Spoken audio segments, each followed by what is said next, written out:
Anyway, so as I was saying, Tim Petransky, I'm moderating the session. The session is on how to unpack the inequalities of the lived experience to reach a place of equality, with a focus on the experience of youth. There's 3 sub areas which we'll hopefully go into as we go through. But without further ado, if we go to the panel to introduce themselves, and Zahir, if I can start with you. On mute. There has to be one who. There has to be one. Hello, good morning, good afternoon, good evening, everyone, depending on where you are, wherever you are in the part of the world. It's a pleasure to be here. My name is Zahir Ahmed. I'm the Global Head of Inclusion Diversity for Consumer Healthcare in GSK. I also hold a number of external positions. One that is relevant to this topic is that I'm an advisor to an independent task force currently working to advance socioeconomic diversity within the financial and professional services. Liz. Yeah, thank you. Hello, Liz Burton. I head up DE&I at NatWest Banking Group. Ray, if I can ask you. Yeah, good morning. Hello, everybody. I'm Ray James, Chief Operating Officer for iSport Connect. Previously held roles at Manchester City, Sky Sports, Chelsea and Millwall Football Club, and also non-exec director for Table Tennis England. Thank you. And Shelby. Hi, I'm Shelby. I'm the Royal National Children's Springboard Foundation alumni, and I'm currently an assistant psychologist, hopefully an aspiring clinical psychologist in the future, working in an early intervention service for children. Thank you. Thank you all. And I'm Tim Petransky, and what am I? Well, a white middle-class man that's in the army, clearly, and that I'm quite posh too. What you can't see, however, is that I'm dyslexic and a celiac, and what that does give me in this context is a very brief glimpse into what exclusive behaviours can feel like, and how having to constantly explain yourself can be fairly frustrating. In terms of experience, I'm the commanding officer of the 3rd Battalion, the Princess of Wales's Royal Regiment, which is a part-time organisation, part-time professional soldiers. And before that, I was the Army's lead for engagement with ethnic minority communities in the UK. And a little aside for that, given that it's now Black History Month, I would ask all of you on the call to go away and have a look at these 3 people who have a connection to the British Army, but also Black History Month. And they are James Africanus Beale Horton, Mary Seacole, and Ken Barnes, the father of the famous footballer John Barnes. And they're very inspirational, and I commend them to you. Anyway, enough of that. Let me introduce the session a bit more with a question, which I'm going to pose to Shelby first, please. And that is, what are the concerns of young, talented people regarding their employment? And what do you think the root causes of those concerns are? Hi, so I think I'll try and split this into my concerns as a Gen Z person, because I'm 23. I'm not sure what the cutoff is, but yes. And also my own lenses per se as a woman of colour, and also a woman as well, because they are protected characteristics. So I suppose in regards to Gen Z, the concerns that I find myself have and other people is when we're going into the workforce, I said mixed up, when we're going into the workforce and we're really excited, we tend to find that a lot of jobs and places, especially like sometimes entry-level jobs, are asking for us to already have the experience, and then if we don't have the experience, we can't get the job, but then you don't get the job without the experience. It's hard to explain, but I call it basically an evil cycle. That's what I've called it. And then another concern I feel young people have is that living costs have significantly increased. However, I feel salary hasn't increased necessarily. So although it'd be nice, and of course, young people want to thrive and learn and develop, we also need to survive as well. So pay not being reflective of what we can bring as a Gen Z, I feel like is forgotten about, because I feel like we've been brought up to be quite liberal, and we have more to offer per se than the pay sometimes reflects. So that's something young people can be concerned about too, potentially being exploited. And then in the lens as a person of colour, there is concerns about the intention towards recruitment. So I suppose asking ourselves the intention of why we are recruiting people for diversity. Are we doing it to save face, they call in psychology, to avoid looking bad, or are we doing it because we genuinely are compassionate and want everyone to have a fair chance at life? So I suppose that's a concern. And then also a concern being, going into a workforce, are these people going to appreciate me, or am I just a tick box? Am I just there to tick a box of diversity? Or am I there because, and am I reassured that everyone there also will appreciate what diversity is and why it's important? So that's another concern, I suppose, I have. And then diversity, not just on lower grounds, but also higher up in the company. What is the diversity? And that includes women as well. It tends to be a certain demographic and a certain gender that are up above, and that trickles down into the bottom, like where we are, and that can be a concern too. So what is the workforce higher up in the hierarchy? Is there diversity as well as just me entering at entry level? And I think that's all I have so far. Yeah, thank you. Shelby, thank you. That was really insightful and very informative, and thank you for sharing that with us. I'm going to sort of connect that to something that was mentioned in one of the earlier sessions. I think, to summarise what you brilliantly said there, is a need to not be tolerated but celebrated, and I have shamelessly nicked that from one of the previous sessions. Liz, can I bring you in on that to address some of Shelby's concerns and speak about how industry views those concerns that Shelby's articulated so well? So these ones particularly around, I think one that resonated strongly with me from what you said, Shelby, was obviously the recruitment and obviously having role models, people in there that look like you. How do we retain? How do we make sure that we're not just playing it lip service, that actually we're doing something real and actionable? And I have to say, you know, through my experience, we're not just doing it for lip service, actually we're doing it for real, and we really want that, we really want diverse people to come to join the organisation. And this is from all my experiences. So I haven't just worked in NatWest, I've worked in investment banking and pharmaceuticals, and so, you know, it's about then, how do we build that trust? How do we actually reach out? How do we ensure that people, the youngsters, young people, want to feel access to big organisations, and actually we can reach out, and it's how we bridge that gap. And I think organisations are continually trying to do that. So it'd be intriguing to hear from you also about, you know, do you see that? Do you experience it? Have you started to experience it? Has it changed at all for you, or does it still feel, do corporates feel a long way away? Is that a question for me? Yeah, just so. from your experience, it'd be great. Yeah, I think it depends where you work. I'm working for an organisation that one of their core values is accessibility for therapy to all, regardless of, let's say, class, because that's another way people experience life differently, and also ethnicity as well. So I luckily work in an organisation that celebrates that. So I think it's different person to person. I know a lot of people who work in the NHS do sometimes complain of sometimes that the therapy is very Eurocentric and not applicable, or they don't feel as belonged. So maybe big corporate organizations may struggle compared to small ones who they can have more control of who's coming into their company if they share the same values. So yeah, I've had a good experience so far, but unfortunately I am still bracing myself to get into an organization that hasn't got there yet, per se. Yeah.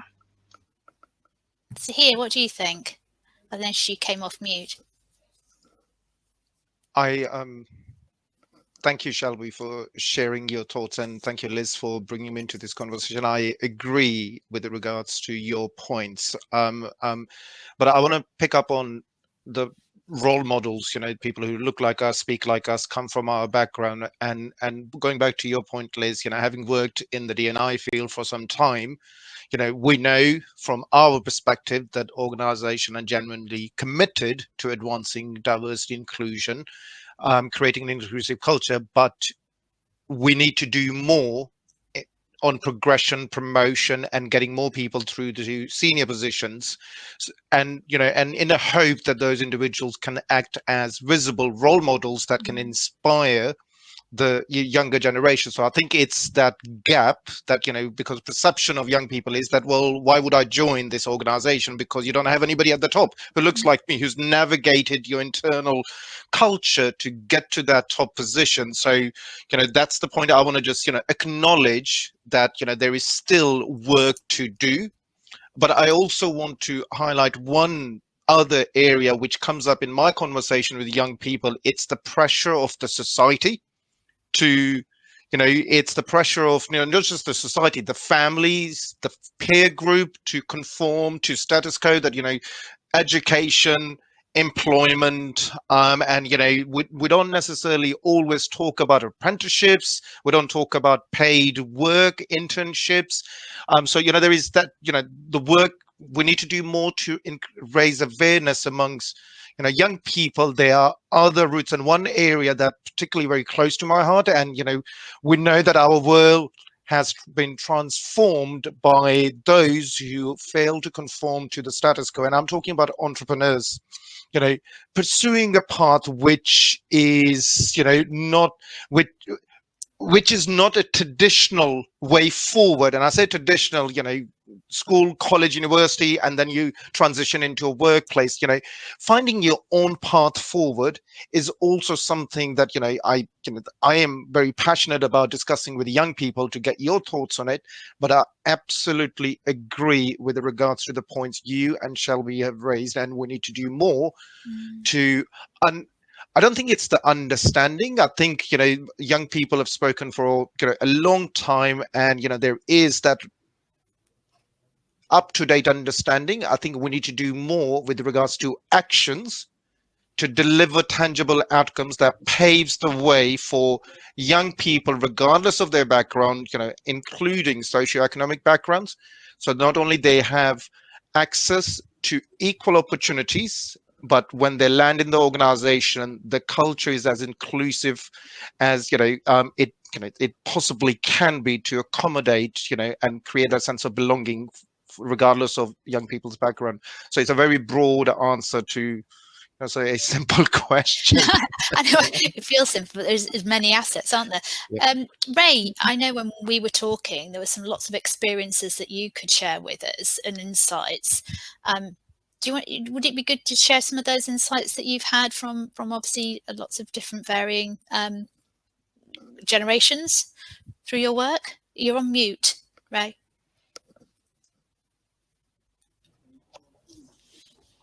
Hello, everybody. Yes, listen, and Shelby, thank you very much for sharing your thoughts there. I mean, they're resonating in a lot of the areas I've actually covered, from a life experience, but also, for what's moving forward in the future. I think the great thing, I mean, you're talking about having the opportunities to break into a business or break into the workforce. I mean, been involved in sport for a very long time. I understand that, resonate that. I was one of these people who wanted to break into the sports industry. I found that the doors were very closed. A very certain type of demographic who actually just occupied that space, shall we say, and just try to find a way. How do I break into this industry? But listen, things have got slightly better. But what I found is having mentors or people who can help you. I found that that is a very, because it could be quite tough out there, and you are going to have incidents where you're going to get turned down, or they don't understand why. But having a support system around you can actually help in terms of making progress in terms of breaking into a certain sector. Within the sports industry, like I say, iSport Connect, for instance, our values is very much based upon the door is open for everybody. I mean, we've now created a unique platform called iSport Learn, for instance, and we've recognised, myself and my CEO and the other team, we've actually recognised there is a big gap in sport where people from all backgrounds are trying to break into that industry, and and the doors are shut sometimes. And so we've created this one where we could provide the tools for kids to actually, or for adults, or across various areas to break into that space. And the feedback has been really, really positive, because I think with sports, everybody knows what's going on the back pages.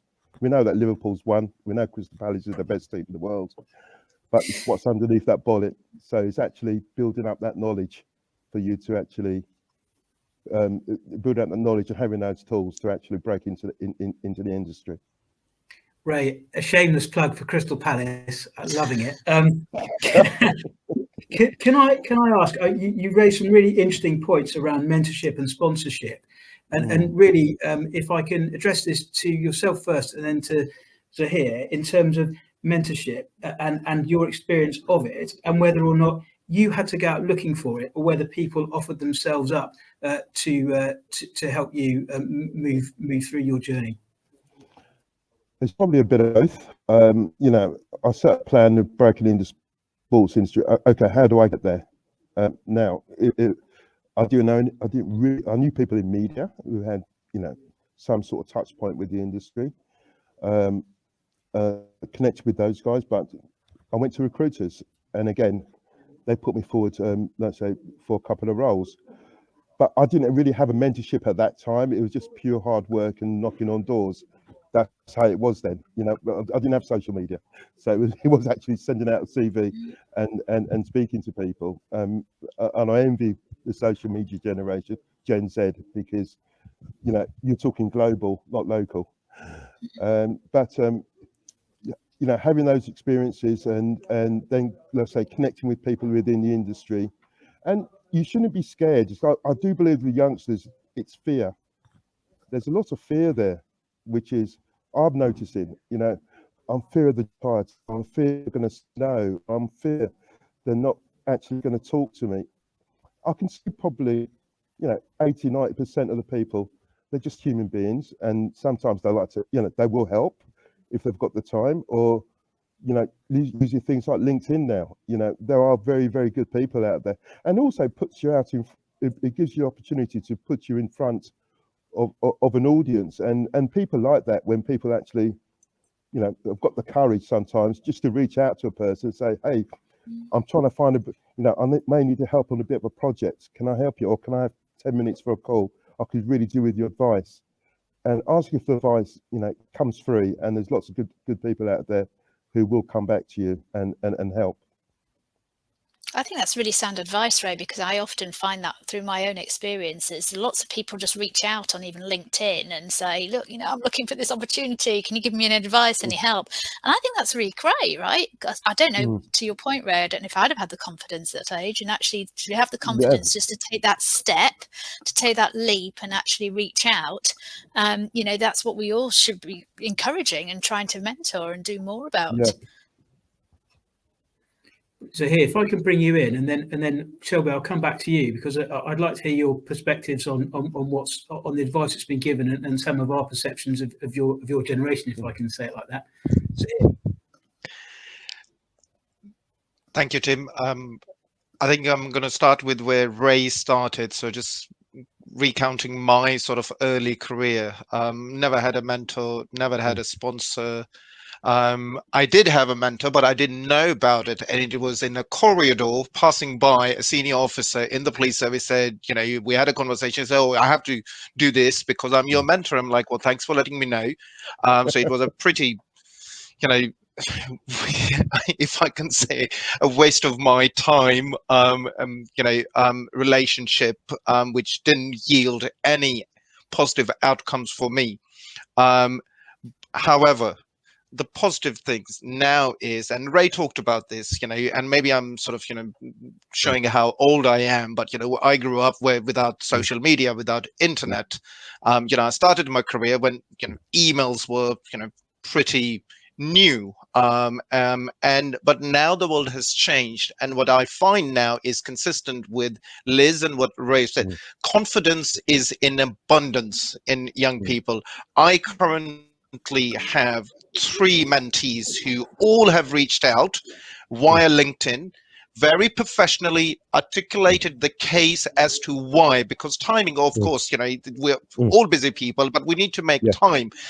And young people, I find, those who reached out, they're absolutely clear on what they're looking for, how much time they need, and, how appreciative they are for, people like us giving up their time. I also find many young people are very open and frank in reaching out to engage in just a conversation to develop their understanding. So it's not a sort of a professional relationship, but they're doing something, and I posted something or I've said something which resonated with them. They'll reach out and they say, can we have a quick conversation on this? Which I find it incredibly courageous from their point of view, because I don't think I would be able to do this when back when I was young, a long time ago. So I think what we need to do is keep an open mind. Time is never there. You have to make time. And even if you can dedicate 1 or 2 hours a month, which I hope we all can find to help young people, I would encourage everybody to do, but be absolutely clear on expectation, have the timeline, time frame around the mentoring relationship, what you're looking for. So the relationships I have, if I can share very briefly, is we have structured each conversation on different topics. So, I share in advance with my mentee what I need the mentee to go and look for, what they need to read, what they need to research. Then they bring that insight into the conversation, and we have a very meaningful, purposeful conversation on that topic, rather than just a chit chat, which is helpful at times, but it doesn't help the person develop and progress, and doesn't help the person think from it gives them an insight into the world they're hoping to gain an insight, gain a better understanding of. So it's a wonderful relationship, because I continue to learn so much from young people. There was a time when I used to call myself a young person, and this is my way of staying closer to keeping my finger on the pulse, if I can call it that way, in terms of what's happening with our young people, what are their concerns, and how we can find a little bit of time from our busy lives to help support and develop them. And I think Zahir, that's perfect. Can I just add one thing, Tim? I think because I was thinking, there was another aspect, obviously, reaching out, and obviously, as Zahir and Ray has said about mentoring. But I think big organisations are trying to reach out more. So they're trying to find ways to engage both on social media, in many different avenues, because we recognise there's that we have to bridge the gap to try and reach out more also. Things, and I'm just going to use it as an example, NatWest launched Career Sense to help people understand, more careers for young people. And so through those sort of avenues, they're trying to reach out to give options to people, because we recognise this sort of like you almost having to try and find your own way and trying to find these experiences. So I think my message to a lot of people is just check out and see what other companies do and try them. Try some of the things that they're offering, on top of all the reaching out for mentoring, because they are trying to bridge that gap and they're trying to reach out as much as possible. So it almost have to take a leap of faith and have a go in both directions. Sorry, Tim. No, not at all. So, and thank you, because that was really, really valuable. I'm going to try and summarise that very quickly, Shelby, before I throw it back to you. I think the overriding thing there is the blocker seems to be fear, but to assuage that, that Generation Z probably need to understand that it's there's two-way learning. So people of my generation can learn from you, and so therefore we're keen to talk to you, that you're tech savvy and you seem to know what you want as a general rule. But also, you are all exceptionally valuable, to Liz's point about companies reaching out. So I'll start and let you come in. Hi, I'll try and go from the top, because I kept nodding my head like them bowl things. I'm like, oh my gosh, something. I think I'll start from the start when I was hearing things. So when Ray mentioned about the values of where he's working, having access to all, it does seem like the values your company have, and also you as a person, is what you'll always go back to. So maybe revisiting the values your company has, and whoever you are recruiting as well, do they hold the same values? Because I think it's easy well, not easy, but I think it's easy to forget sometimes the values because they're the core, but we tend to maybe miss that out. And then that's how sometimes we get some issues in the workplace that aren't very pleasant.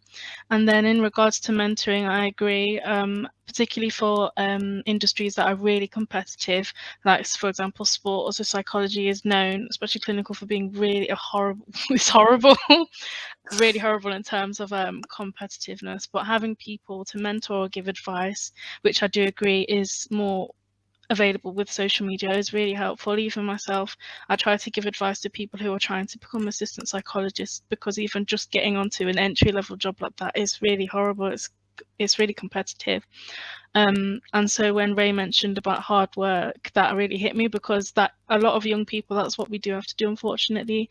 I feel like there's lots of there's not as much jobs, and there's loads of people who are more than qualified, but there's maybe just not enough to go around, it feels like sometimes. So I feel like you can work hard, but there's also an element of luck. I do feel like I got lucky, which is unfortunate, but then that's the case of, is luck something everyone has, or do you have more luck depending on certain things such as socioeconomic status and things like that? I've had to work really, really hard, and I'm sure a lot of people have had to too. And then in regards to reaching out, which I've heard from you guys, it's really, yeah, I do agree. I do tell myself a lot that I won't know until you ask. And if someone says no, is that the worst thing? At least you've actually gone out and asked. So I tell that to myself all the time. And I think if you're religious as well, there's a quote called "Ask and you shall receive." That's a scripture in the Bible that sometimes comes to my head. You will not know until you ask. So it is, yes, taking that step and just asking. And the worst that could happen is they saying no, particularly if it's just advice, maybe not a job, asking for advice for other people in the field. I'm really appreciative that all of you are taking the time to give advice to young people, because that's what I had to do before I was an assistant. I had to ask for advice first. How do I get in, or where should I go first to look? So although it seems like it's not a lot, maybe an hour or two, I feel like young people would really appreciate people giving the time to mentor or give advice, because that advice is really valuable. And then there's something called imposter syndrome, we call in psychology, where thank you for noting, Tim, that, young people, there's things you can learn from us. I think Tahir mentioned that as well. There's things you can learn from young people as well as older people as well. We are very valuable. I feel like we're very intelligent and switched on. But unfortunately, people who are highly engaged, if they keep getting throwbacks and things, they can start to question if they're valuable, if they're worth it, and that can stop people from actually reaching out in the first place sometimes. So I suppose it's, how do we get people to acknowledge feeling like they don't deserve a certain job, or they don't feel like they're qualified for the position. I think there was something like a lot of females don't apply for jobs that they're actually probably more than qualified for in comparison to men. I can't remember where that study is, but it's out there somewhere. That made me start applying for jobs that I don't feel like maybe I've just hit the requirement, but I feel like I should still apply for it. And that's the job I had now. Can you imagine? Yeah, and I'm more than qualified for the job too. Imagine if I didn't ask. So I suppose, before just asking. And yeah, I think that's all I had for now. Yeah, thank you. Shelby, thank you for that. Liz, can I just bring you in on the point that Shelby raised about women not applying for jobs that they're qualified for, and just see if we can unpack that and give advice and reassurance on actually why you should apply for jobs. Yeah, I mean, it's well-known research. I've been the same myself. You look at jobs, you think, oh my goodness, well, we will typically check box the requirements, and we will look at it and say, actually, do I meet that? And we'll test ourselves, do we meet that? Where some people may not do that. They may just go, oh well, look, I've hit one or two, I'll go for it, whatever. And it's just having that sort of extra spur of confidence that it's sort of well known through research that women sort of miss out on. And again, that's about us all pulling through and encouraging, and sometimes, to your point, Shelby, is taking a leap of faith and just putting out, what's the worst can happen, right? Okay, you don't get it, but at least you tried, at least you had that opportunity. And we've all got to say it to ourselves, and we've got to have others around it saying to us. And so, an ask of everybody is for those who around you who you think may be great, encourage them to go for stuff. That's a role that we can all play, is look around us, look beyond us, and think about, helping pull others through, and help, to Zahir's point and Ray's point about mentoring, what more can we do to encourage others? Because, sometimes you just need a friend and someone to help you pull it through. Zahir, can I bring you in on that in terms of, sorry, Ray, I think you wanted to go? Yeah, no, just one quick point there, and thanks, Liz, for that. Thanks, Liz, for that. So, I mean, I think one of the worrying things as well, and again, these companies should take note of, is using algorithms when it comes to CVs, where they're actually starting to look at various traits or various qualifications, and then other people don't get through the door, which could be just as talented because they didn't go to Oxford or didn't go to Cambridge or didn't get a degree in a certain subject. And to me, that's the most worrying thing about big companies, and the way it seems that recruitment process seems to be moving in terms of that. It's just something to bring up there, really, just in terms of how can we basically make the funnel bigger than having a very small vertical where it's done on by algorithms but not done by humans. So Ray, thanks, because that's really interesting, because that links to a point that Shelby made in some of her written notes, and I think some of the things that we brought up previously. And if I can try and summarize it like this, and then Zahir, bring you in on this, that we seem to be looking, or the concern is we're looking at experience and background rather than potential. And if we ought to be looking at potential in the people that we wish to employ, how do we measure potential in a way that is equitable? So here, can I bring you in on that? I think that's a great question, and I think this is, that I don't know if I can use the chicken and egg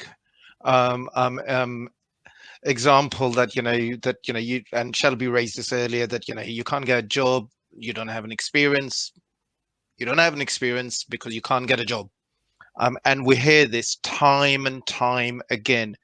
I think first and foremost, you asked about potential and how do we, I think you said, define potential. I would ask us to first that, to consider that in order for us to see the potential in young people, we need to have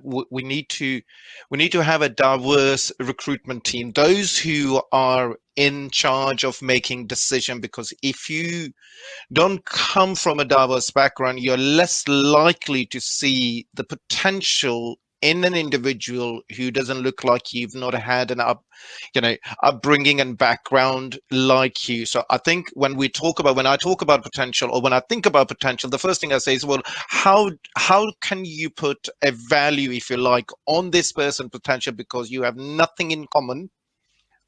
So for me, I think let's take a step back, and I talk in length about the diversity in the recruitment team. Ray talked about AI in the bias in the AI, the algorithms. It's almost like we were first doing this as human beings. Now we've got machines, and we've transferred our bias into the machines, and machines are doing this for us.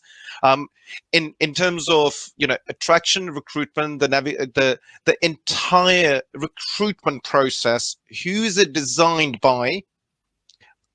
Who puts the assessments together, the psychometric tests together? And I've had an insight into this world, and from experience, this doesn't relate to my current company. It's one of the company that I worked with. It's designed by individuals with majority white population in the teams, with very little awareness, knowledge, and understanding of the value diversity and inclusion brings to the organization. So the point I'm trying to make here, Tim, is that in order for us to see the potential, we need to open our own mind up. We need to we need to have our biases and preferences in check. We need to understand what privilege as an individual, regardless of how much influence I have in the organization, what power I hold. So it starts with you. your organization, the role you have before we go to the person that we are hoping to assess the potential of.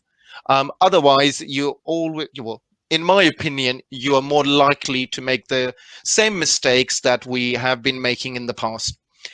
I hope that made sense. I see my panelist nodding, so I see that. I think it's. I'll bring Liz in on this. Yeah, no, so just to add on to it, so I think Zahir makes a prime point, but I think he also raised a point that not all employers are the same in the way they're approaching this, which I think he highlighted there.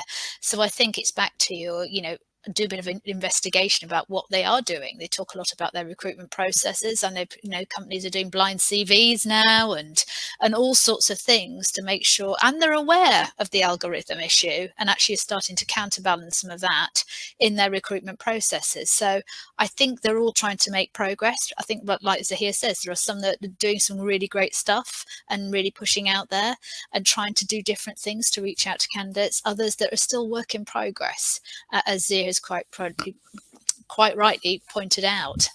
Go on, Shelby. Just lean in. I just wanted to quickly add to Zahir speaking about having a diverse recruitment team, which is really important, because as well as bias in robots, of course, there's bias in humans too. It can be unconscious without being aware too. There's several studies on CVs on who gets the shortlisting just by the name, who's more likely to get into the shortlisting process. So I think it's important for us to acknowledge the biases we have, so that when we're looking at people who've been shortlisted, we're not picking people off who could be really good for the job based on our own biases. I think that's some of the stuff in the goodie bag, or whatever you call it. I've got an implicit bias test in there from Harvard, and also a psychologist who did a seminar on racism in the workplace, if anyone wants to look at that. Yeah. Shelby, thank you. And that Harvard test is really good. I think it's the same one the Army use actually as part of our training. Anyway, I'm going to bring that part of the thing to a close because I'm conscious of time. We've got 3 questions which are really good questions, but I think they might take a bit of answering. So we'll try and do about sort of 10-12 minutes on questions, and then we'll go to wrap up with about 3 minutes. So if I can ask the first question, which is from Dylan Shimon, which is, too often we are sold in an interview process that our value is in our difference. And when we start it soon becomes clear that they want us to act and think like everybody else. What is your advice to people in managing this when it's too soon and when is it too soon to leave? So I think at its nub, the question really asks about cognitive diversity is what everyone wants, but as soon as you join the organisation, they want you to be just like them. And I will open that up to Ray, please. Ray, you're on mute. No, that's a really good question. I mean, for me personally, we talk about let's say diversity and values. You can still have your diversity. You can still have your values. You still have to work with lots of different people. And like I said, it could be people from the UK or people from abroad. They could be all part of your team, and they'll also have their own, let's say, different values. I mean, and like I say, for me personally, it's about people understanding you and you understanding them and talking to each other. But I found, to be honest, I've got on well with most people. Don't get me wrong, there's a few people out there, you don't get on in the workplace. It's a bit like, being at home sometimes with your brothers, sisters, or your family. You don't get along with your family all the time. But it's having a respect for each other. It's a really difficult question because I found that, with my colleagues at work now, we are just very good friends and we respect each other as workmates. We work collaboratively. So we haven't had that issue so much because, let me just give you a breakdown of of our business. My CEO is Indian. You've got me as a British West Indian. We've got Dutch. We've got social mobility. We've got people from up north. We've got a team in India. But we all work very. I know it sounds silly, but we celebrate in India, we celebrate their their holidays. We wish them, the various cultural events. We'll celebrate them. Suri, again, as a CEO, he will bring everybody together. There isn't that. Everyone has their own diversity and we're talking different cultures, but we all work together for the one cause. And if that makes sense, I probably haven't explained it very well. It does. Gray, can I add it? Tim, I don't mind if I add in there. I think there's also a couple of things. So, when you join an organisation and you may be diverse and talk about it, and then the culture's, very different, is a couple of bits of advice really is, join out to some. There's usually lots of employee networks. Join out to them, reach out to them because they may be having the same experience. There's also for me, which is, I think that's a bit I quite like, is actually behaviour change starts with difference and actually pushing the boundaries if you can be. So by turning around and sort of calling it out or encouraging others. I know I join lots of organisations. I'm quite happy to call it out because I think there's a role I need to play in saying, actually, do you know what? There's a couple of things. And a lot of companies often value the new person coming in and actually pointing out some of the cultural things to them, and by saying, you realise, because there is a lot of value when you join an organisation, is that you have eyes that many people haven't had because they've been in an organisation for many, or possibly many years, and so you can add real value then. So I think my advice would be, of course, try it, call it out, don't feel there are support mechanisms in place for you there in organizations too. But in the end, if you try it and it doesn't work, you decide what you want to do. You've got choices as well. So but I think those are a couple of bits of advice. Tim, I don't know if that helps at all, but no, I think you're right there, Liz. But again, I do think it's how big and how small the organisation is. Yeah, I agree with you. We're a very intimate family. It's true though. We need to recognise that. But when you do get into big organisations, that's where departmental, senior management level, board level, that's where it suddenly becomes a whole new ball game. And this is why, when I do say to students or to kids, look at the structure of the business, look where everything fits. I mean, we're a very flat structure, so we can talk to each other and have those really open conversations if we need to be. But where in a bigger organizations, you have to navigate your way a little bit and find out who does this where and where does this fit. So I always say to them, look at the organization, look at the organization structure. And that sort of gives you some idea in terms of, okay, if I do call it out, who do I go to, and where will that take me?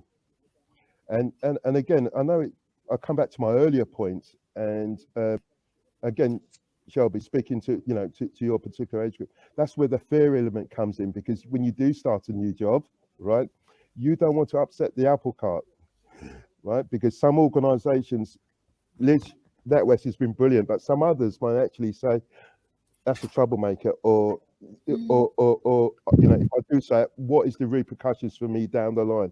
Is there something on my record, or so forth? So again, it is a bit of a minefield, but I think if they've got, like say, that employer supporter group, that can actually legislate for that. So, Ray, Liz, thank you very much. I think I can, no, not at all. I just summarise that. So I think to sort of kick off with, and Shelby's mentioned it a couple of times, I think there's a concern that values are easy to express, more difficult to live. And I think the advice that Liz, you and Ray have given is that you can assuage that concern to some extent by doing your research, and then once you get into the organisation, connecting with various different outreach groups that may exist. I'm going to go to another question, which I'm going to put to Zahir and to Shelby, which is from Maxine, which is, what are the panel's views on reverse mentoring? Who would you like to go first, Tim? Zahir, your mic's off. Go for it. Okay, thank you.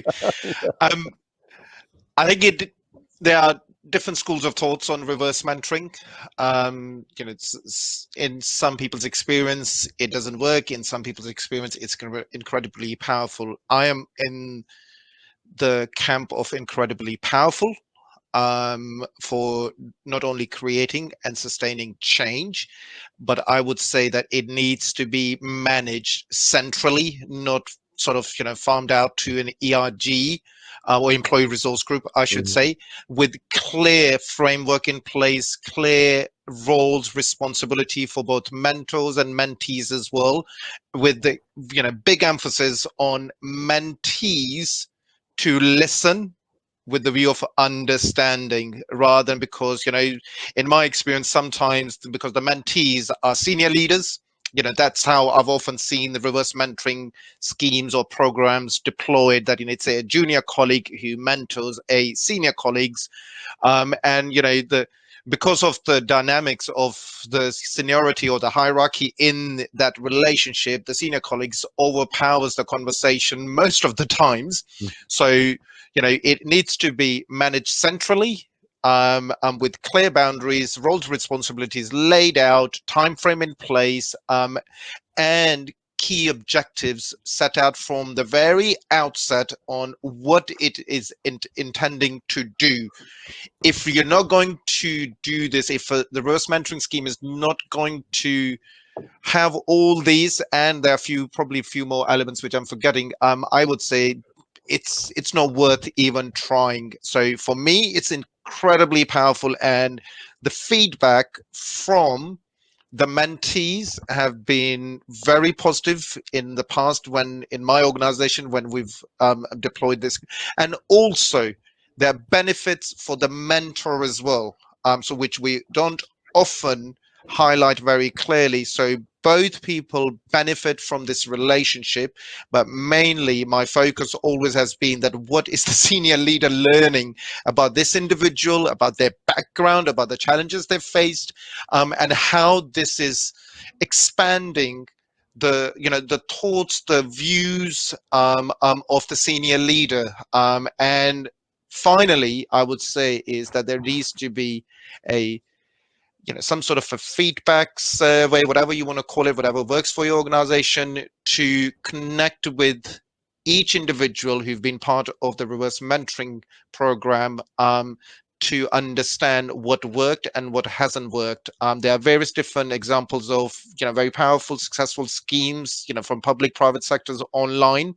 So it is a proven, in my opinion and experience, a proven intervention to drive a culture change, particularly in senior level. So here, thank you. That was really powerful. So Shelby, I think this question speaks to some extent to your concerns that you'd raised about tokenism and the commitment of firms and companies to their employees. But what's your perspective on the idea of reverse mentoring? I think it can be helpful, but I do think we have to be careful, because it depends on, like Zahir said, what we're teaching the mentor.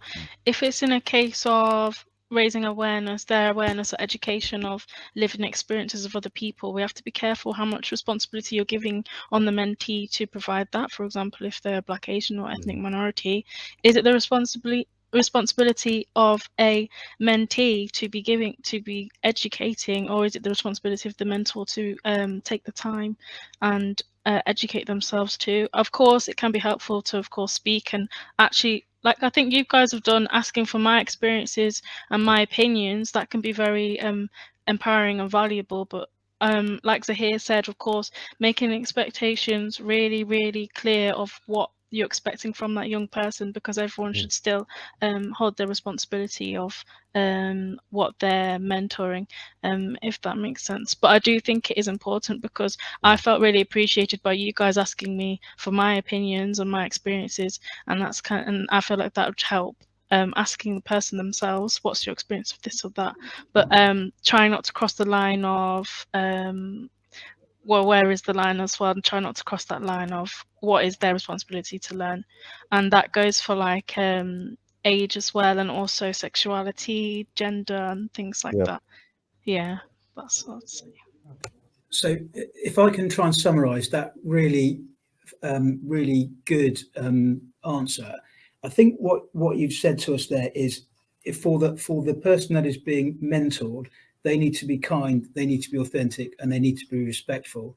And just bringing in the brilliant bit that Zahir said is to framework that, you need a set of objectives that both parties are clear and comfortable with. Thank you. Yeah. We're sort of coming up hard on time, so this is 2 minutes, and the question is specifically for Ray. 2 minutes. Oh, I'm sorry, you're breaking up there a little bit. Let's try again. Yeah. So the question is from Sri. What steps have you taken at iSport Connect to improve diversity and inclusion in the workplace? I'm sorry, I'm really you're just breaking up there. Sorry. Okay, let's try again. So, what steps have you taken at iSport Connect to improve diversity and inclusion in the workplace? We've now got 1 minute. Wow. And that's my CEO who decided to throw that question to me. That's fantastic. We've done well, considering in terms of our recruitment process, the funnel's wide and far.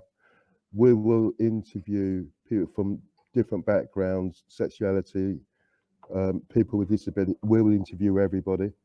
There is no limit in terms of the interview process, in terms of the people we reach out to.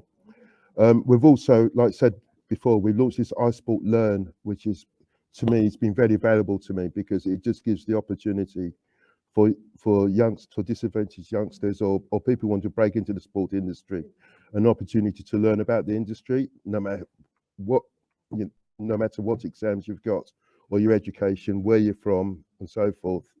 And we're the first, I could probably say we're probably the first sports organisation to actually build out a platform like that, where we're giving the opportunity, like I said before, for everybody, no matter where you're from, to actually learn about the sports industry. And we're also providing elements where we, with the courses, where we give the chance for people to have internships with our business. And as I said before, sport is a very tough market. I mean, everybody sees all the glamour and everything else, but trying to get into work into it for a person of color or a person with disabilities and so forth, it is tough, especially at the senior level or even at the administrative level. We do well on the pitch, but when it comes to the senior level, you have to look for yourselves, see the chairmans, look at the boards, you can see online. I mean, to give you an idea, I was the only black commercial director, the whole of the Football League, on the board when I worked for Millwall. So that just gives you some idea in terms of how far football's got to go. And we're trying to actually bridge that gap, which is close to mine and Cerise and the whole team at iSport Connect here. So that's my minutes. Hopefully I've overrun. But really, that was brilliant. Thank you. And to use a sporting metaphor, it's very shortly time to draw stumps. But before we all go, yeah, that was rubbish. I'm sorry, I couldn't resist. Before we all go, I think it's firstly to say thank you to the panel. You've been absolutely marvellous and brought up some really interesting and thought-provoking things. And I've learned an awful lot from listening to you all. If I can ask then, as a way of summing up, one thought, action, or reflection from each of you to leave the audience with, and I'll go first to Shelby, then to Zahir, then to Ray, and finally close up with Liz, and then I'll just end it up with one thought for myself. Hi. So I think advice to any young people is to just to give it a go. Really, like I'd said before, with them, you won't know until you ask. And if worrying about a job is really overwhelming, just basically asking for advice first and then going that way, because looking at jobs and descriptions can be quite scary. Yeah. Shelby, brilliant. Thank you. Zahir. It's similar to Shelby. It's it's more sort of I guess it's an advice for young people. It links back to our earlier conversation that please reach out to people like me and others. And if the answer is no, don't let that affect you. Move on. Don't let that affect your confidence. But please continue to reach out. People like me Liz, Ray, others, including yourself, Tim, and many others, I have no doubt they will make the time to speak to you and connect with you. So please continue to reach out. So here, thank you very much.